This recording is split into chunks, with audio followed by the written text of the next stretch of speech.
PPE can get expensive, particularly if you want an all singing, all dancing, eye defending, ear protecting, Bluetooth connecting, powered air headset. But for a bit cheaper, you can make your own. And let me show you how. This thing looks pretty complicated, but it does do a number of jobs. It's got face protection, protects your lungs using powered air, and then hearing protection as well with Bluetooth built in, which means I can wear this most of the day, or at least until the battery runs out, and I can not have to worry about ear, lung, face, or boredom protection. In theory, it's quite simple to make your own. You just need to find a powered air helmet. This one's from Axminster, but you can get similar ones lots of places. And then some Bluetooth hearing protection. These ones are Husqvarna, and they are designed to fit onto a helmet similar to this, but not this one.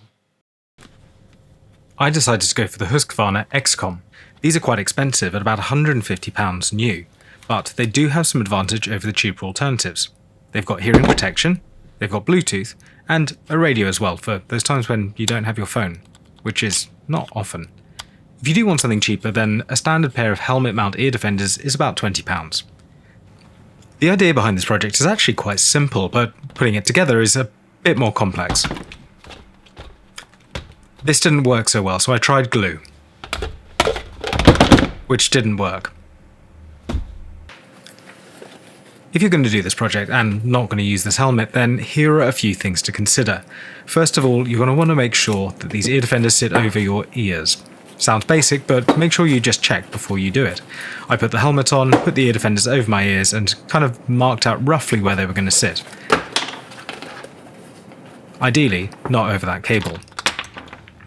This is a bit of YouTube trickery really. I'd already marked out where they were going to go, but I wanted to show you how to use a pen, I think?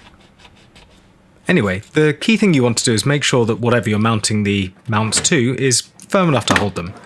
This thing's got some plastic underneath, so I can drill through that. You'll hold it nicely with some pop rivets.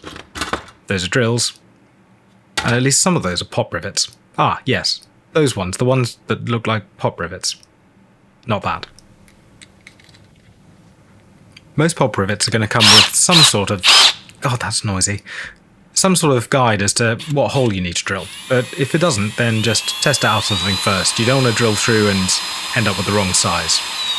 It's actually quite easy to drill through this plastic, as I've quite clearly shown. I mean, it's plastic and that's designed for cutting metal. But the real difficulty comes when you try and drill through the helmet itself. The plastic underneath, very easy. The fabric on top is, well, clingy. I mean, you can try and pretend that it's going to work and just rub it with your thumb a bit and try exactly the same thing again, but inevitably that's not going to work. As you can see here, I tried running the drill backwards. That's not because I think it would work, it was to undo the fabric and out of frustration, which didn't work. So instead, the better thing to do is mark out the hole that you're going to drill and pre-cut the fabric with something that is designed to cut fabric, like a knife. Yes, one of those.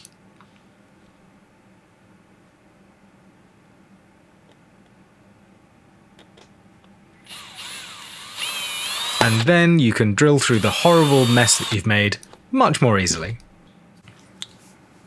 Here are the pop rivets. If you've never seen them before, then they're quite clever really. The less shiny, more aluminium looking bit is the rivet, and as the steel bar that goes through the centre of it is pulled, the bottom of it's going to deform and squish the two things you're trying to hold together. I put a washer in because the plastic's not that strong and you can put a lot of force through these things, and I really didn't want to have to make another hole through another bit of fabric and mess up again. Wait for it. Okay, wait a bit more for it. Okay, for something called a pop rivet, that was incredibly unsatisfying. Let's see if we can do better this time.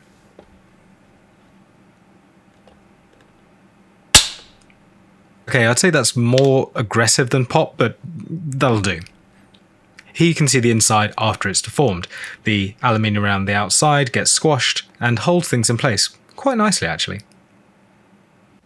So that's turned out to be quite good. It looks nice, it hides the crimes of trying to cut through the fabric with a drill, and even though I'm making a bit of a mess of it there, the ear defenders stay in. Well, I suppose that was a pretty good project. Oh, I forgot to do the stupid cord on top. Okay. Easiest possible thing. Let's just melt some hot glue and stick it. That's not too ugly. Yeah, that'll. Oh, okay, let's just make it much worse. No one's going to see it, and it's on top of my head, so it doesn't really matter anyway.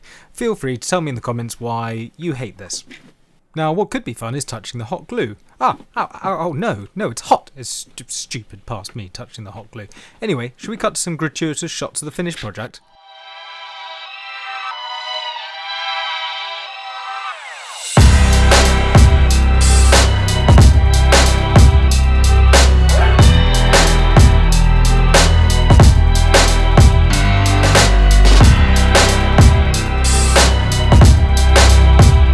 And here's the... Wait, what happened to my hair? Oh, yes, it's been quite a few months and I've been using this as is and I really like it. I thought, you know what, let me tell you what it's like in real life. And it works really well, actually. There's a few things that aren't perfect. There's not a lot of sideways clamping force on these, so while it probably could be a little bit more sound absorbing or sound blocking, I think it does a good job. And it works for me. So if you want to build something like this, it's really simple. I've shown you how, you go out and do it. So overall, I'm really happy with how it turned out. It's quite annoying when you have to shout into a camera over the fans, but otherwise it's great. I mean, I could just do this while listening to music. I'm not even listening to what you say. Not a word.